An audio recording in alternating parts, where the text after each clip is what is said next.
So guys, kita nyo yung horseshoe bend. Ito pala siya, ito. So maraming viewpoints dito. Mayroon doon, and there's another one on that side.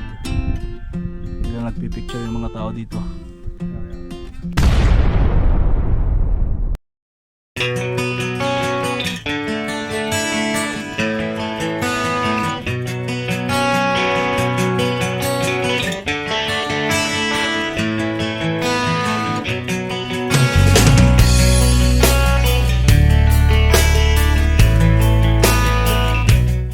Ngayon ka-wonders, Page, Arizona tayo. So libutin natin yung mga tourist spot nila dito sa Page, Arizona. Pero before that, mag breakfast muna tayo para may konting laman.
Wonders, ready na ang inyong Si Katuning. katon.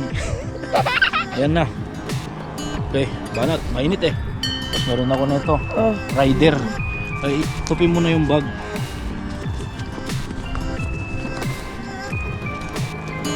let's go.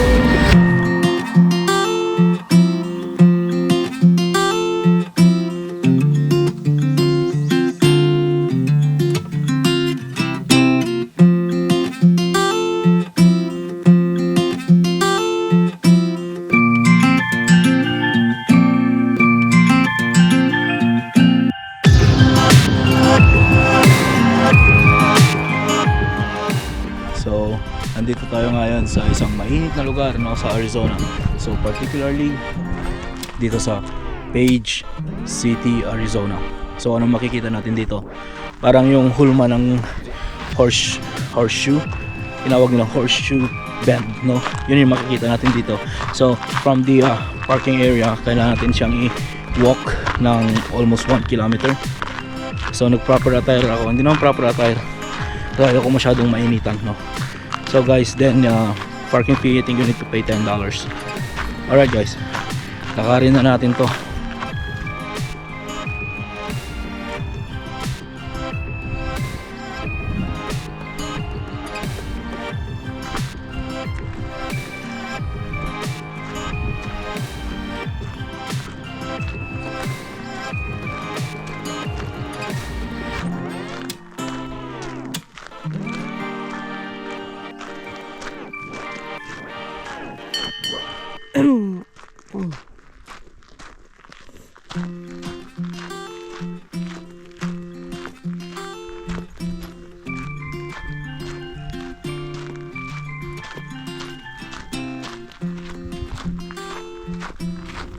Morning.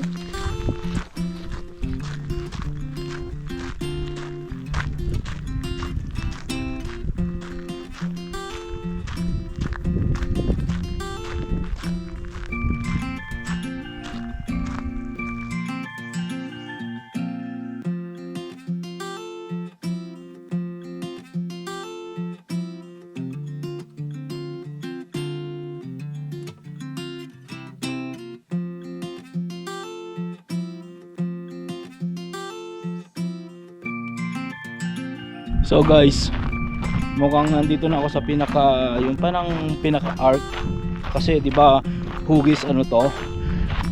Hugis or nakahulma sa paa ng kabayo, horseshoe bend sabi nila eh. So parang nandito na ako sa may bandang bend arc or pinaka bend ng horseshoe.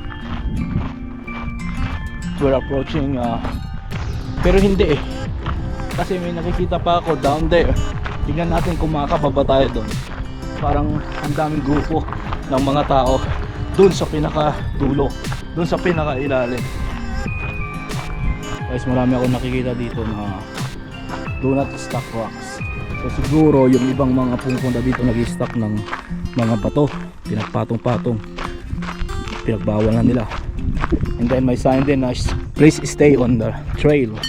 So dito lang tayo mag-i-stay, dito lang tayo mag-i-stay sa trail na to. So hindi tayo pwedeng pumunta dyan or dito. So dito lang. Kaya grabe naman yung ginawa nilang mga log fence barricade dito sa right side ko, ano. Hindi mo talaga ano yan, kung aakitin mo pa yan eh, ewan ko na, nananadya ka na. You can see guys, maraming naglalakad, mga ating mga tourists yan kasi iba-ibang nationality, no. So ayun, iba-ibang nationality, so mga tourist to, marami sa kanila is tourists. Okay, so yung shape niya talaga is in horse bend shoe.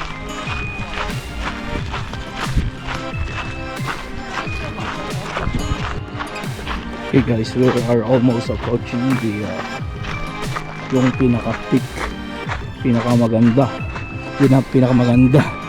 na view. So viewpoint, pinakamagandang viewpoint ng Horseshoe Bend on that area. Kasi doon ko nakikita yung mga tao, ano.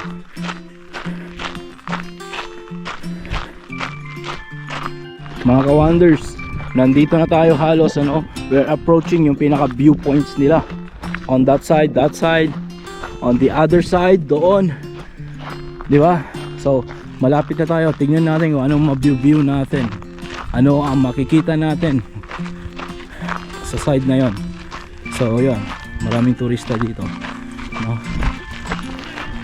Guys, nakita ko tong isang to, subukan kong akyatin.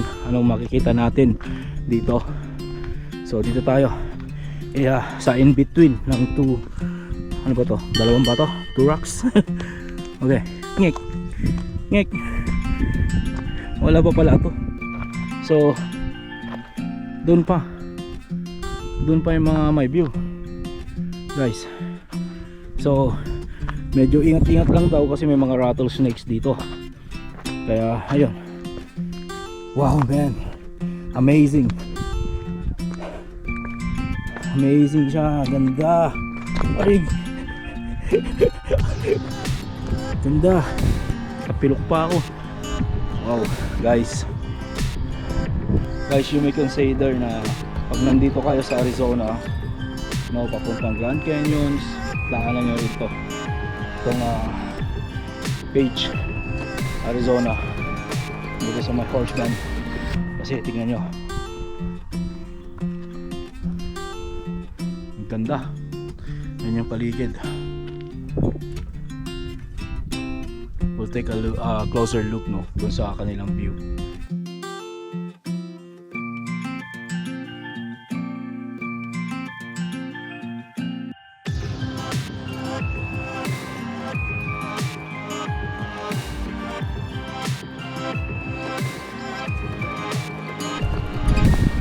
So guys, lapitan natin on this side. Tingnan nyo, para ka na sa ibang planeta. Kala mo nasa mga parang Jupiter ka, ganun, Saturn, Mars, no? Oh, ayun, tinatapakan ko. Yung mga geologists dyan, anong tawag sa ganitong mga bato-bato.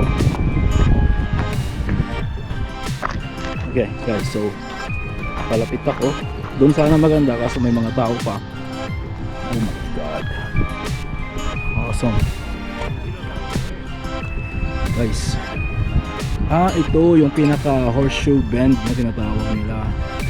Ito yung Horseshoe Bend. Ayun, kasi kita ko na arko siya, take ka ng layo. So yun, Horseshoe Bend. So guys, kita nyo yung Horseshoe Bend. Ito pala siya, ito So maraming viewpoints dito, mayroon doon and there's another one on that side. Dito nagpipicture yung mga tao dito.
So guys, nandito na naman kung ano na to, bubong to.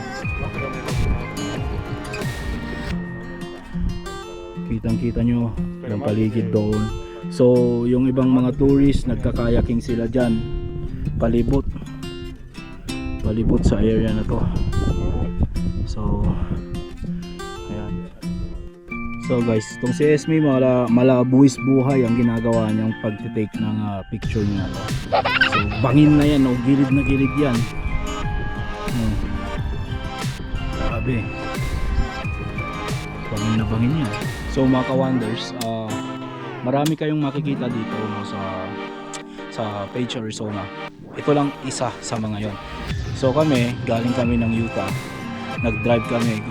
Originally, ang plan is going to Grand Canyons, Antelope. Pero nakita namin may horse bend din dito. Maganda rin siyang puntahan. At the same time, nag-check-in din kami dito sa isang hotel dito sa Page, Arizona. So why not na hindi namin puntahan, ano? So tignan nyo naman, it's worth it naman guys. So if you're planning to go sa may Grand Canyons, and then pwede nyo itong i-consider din na puntahan dahil magkakalapit na to. So guys, behind me, hindi ito, doon ang daming mga turista, no? Iba-ibang nationalities, galing sila kung saan. Yung dalawa nga doon, no, malaalaw buwis buhay ang kanilang picture taking kasi talagang tarik ang taas, malulula ka, no? Pero pwede mo rin itong i-compare sa mga hinike namin dyan sa Canadian Rockies sa Canada or yung Golden Bridge ng British Columbia. Okay din yun, mataas din yun. This is the right side, no? On this side, ano kayong mayroon dito? Mayroon siyang fence. So I'm assuming magandang view. May fence eh. Here's the view. Another view kasi may fence na siya. Maganda nga rin dito, bukas na bukas. Yeah.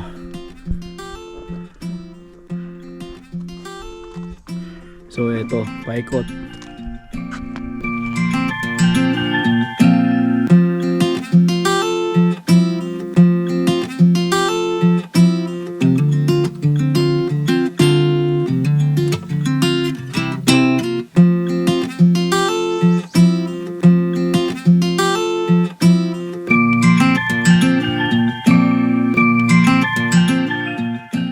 Marami pa tayong mga explore dito, ano. So meron pa dun sa isang side doon, pero ang pinaka kinikater na itong view is yung horse bend tube, which is yung nandun sa pinaka middle, no? So yung pinaka middle, yun talaga yung horseshoe bend. So down there nakakapag-kayaking yung ibang mga tourists, no? So as I can see, napakaraming turista talaga dito, iba-ibang nationalities. So maganda, pero guys, tarik na yung araw, oh.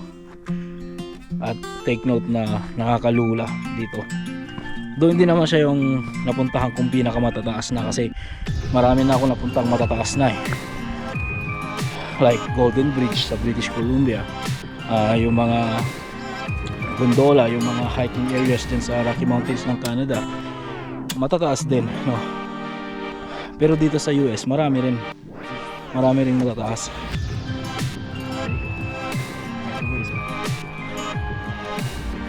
Actually takot ako sa mataas eh. Ano lang to, kinakaya-kaya ko lang to, pero natatakot ako sa matataas talaga. Kita nyo yun? Nasa cliff. Ewan ko kung mayroon pang pumupunta dyan, kasi kung mayroon pang nagpapapicture dyan, napakadelikado na yan. Talagang buwis buhay na yan.